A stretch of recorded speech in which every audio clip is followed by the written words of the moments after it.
Maksudnya begini, dana pensiun itu kan lembaga yang mengelola dana. Jadi lembaga yang diberikan tugas oleh pemberi kerja atau pendiri untuk mengelola dana. Tujuannya apa? Tujuannya untuk memberikan kesinambungan penghasilan terhadap peserta yang purna tugas. Nah, berbicara mengenai dana, sumber dana itu yang pertama iuran dari pemberi kerja, yang kedua iuran dari peserta bila mana ada, dan pengembangan dari investasi. Itu ada 3 sumber. Nah, tujuannya adalah untuk mengcover kebutuhan likuiditas berdasarkan valuasi aktuaria, sehingga muncul ukuran rasio kecukupan dana atau rasio kecukupan solvabilitas. Nah, di sini permasalahannya ada beberapa hal. Kenapa kok terjadi kekurangan dana atau rasionya tidak cukup? Kemungkinan besar iuran pemberi kerja terhambat dikarenakan kondisi keuangan pemberi kerja tidak memungkinkan untuk mengiur. Karena pemberi kerja mungkin mampu, mungkin tidak mau, mungkin mau, tapi tidak mampu. Yang kedua, mungkin iuran atau pengembangan dari investasi yang tidak sesuai dengan ekspektasinya. Nah, di sini 2 hal itu. Nah, sekarang kalau yang terhutang atau kewajiban pemberi kerja menumpuk di sana sehingga mengakibatkan rasio kecukupan dana itu juga tidak cukup. Apalagi kalau investasinya tidak baik. Itu penyebabnya. Nah, masalah investasi tentu saja dana pensiun di dalam berinvestasi saat ini sudah cukup prudent atau konservatif karena dikawal ketat oleh OJK untuk kita jasa keuangan tentang penataan portofolionya, ada kewajiban menempatkan ke surat berharga negara, ada UBI korporasi, dan lain sebagainya. Ini tentang secara umumnya pengelolaan dan pensiun. Lalu bagaimana secara khusus untuk BUMN ya Pak Bambang, silakan. BUMN.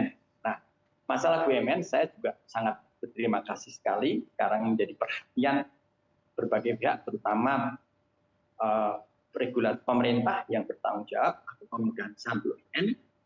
Namun, khusus untuk BUMN, sebagian besar, bukan semuanya ya, sebagian besar itu kekurangan dana itu rata-rata karena pemberi kerjanya ada kekurangan mengiur.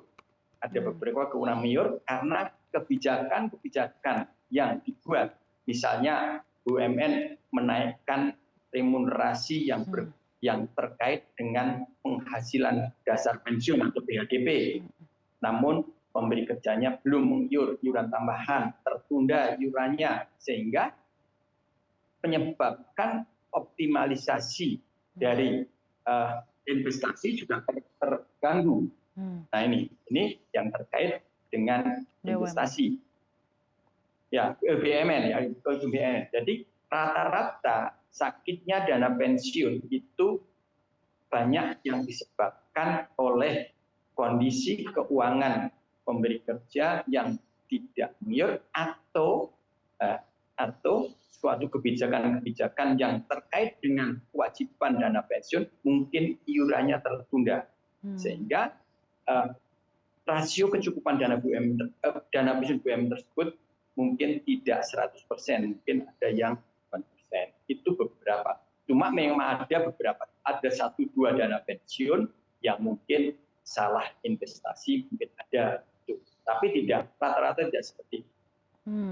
Salah investasi dan iuran yang terhambat jadi ya penyebabnya. Karena kan memang seperti yang data sudah kita terima Pak, ini dari pernyataan dari Menteri BUMN Erick Thohir, ada 65% Dapen BUMN dalam kondisi sakit, defisit rasio kecukupan dana di Dapen BUMN itu ada sebesar 9,8 triliun rupiah. Anda memandangnya seperti apa? Karena dari Menteri Erick Thohir juga mengatakan situasi Dapen BUMN ini sudah bisa dikategorikan lampu kuning, Pak Bambang. Oke, saya juga setuju, mungkin saya juga kurang setuju. Karena apa? Sekarang kalau mau melihat penyebabnya apa, kita hitung dulu berapa hutang pemberi kerja terhadap dana pensiun. Nah, itu dihitung. Nah, berapa kekurangannya? Jadi bisa dilihat, kekurangan 9,8 itu disebabkan apa? Apa disebabkan karena investasi atau disebabkan karena kekurangan dana yang diiur oleh pemberi kerjanya? Itu dihitung dulu. Jadi kemana penyebabnya apa? Apakah pemberi kerjanya yang mungkin belum mengiur kekurangannya atau memang kesalahan daripada pengelolaan investasinya? Gitu. Kalau menurut saya rata-rata itu harus dihitung dulu. Jadi kekurangan berapa? Ya, kewajiban pemberi kerja kurang berapa? Misalnya contoh dana pensiun X, ya. Pemberi kerja X kurang berapa? Karena rasionya 95%, kurang 5%. Ada nggak piutang di pemberi kerjanya? 5% itu berapa? Nah, ini juga bisa. Tentu saja itu kewajiban pemberi kerjanya.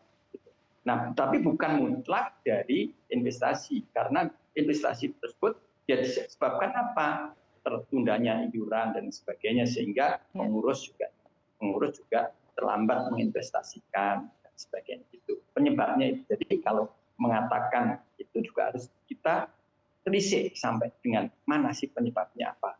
Memang ada beberapa, saya setuju, ada beberapa dana pensiun memang mungkin kapabilitasnya dari pengurus di dalam berinvestasi mungkin kurang.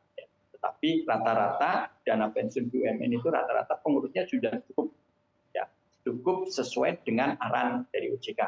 Namun tadi ada hambatan-hambatan yang fundamental terhadap pendanaan.